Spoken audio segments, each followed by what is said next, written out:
હું પંડ્યા આરતી, આપ જોઈ રહ્યા છો સ્પાર્ક ટુડે ન્યૂઝ। લોકસભા ચૂંટણી 2024 હવે ગણતરીના જ દિવસો બાકી છે।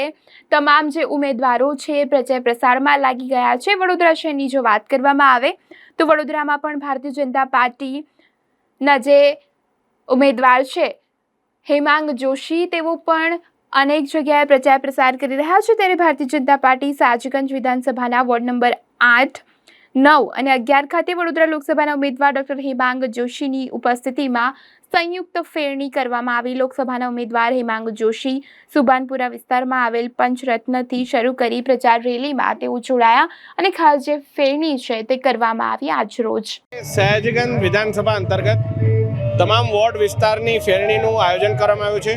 આ લોકસંપર્ક ફેરણીની અંદર ઉપસ્થિત સયાજીગંજ વિધાનસભાના લોકપ્રિય ધારાસભ્ય આદરણીય કેયુરભાઈ રોકડિયા, વડોદરા મહાનગરના ડેપ્યુટી મેયર આદરણીય ચિરાગભાઈ બારોટ, સયાજીગંજ વિધાનસભાને અંતર્ગત આવતા તમામ કાઉન્સિલરશ્રીઓ, વોર્ડ પ્રમુખ, મહામંત્રી, તમામ કાર્યકર્તાઓ, મોરચાના આગેવાનો સહિત સૌ ઘર ઘર જઈ અને મોદીજીના વિકસિત ભારતના સંકલ્પની વાત મૂકી રહ્યા છે।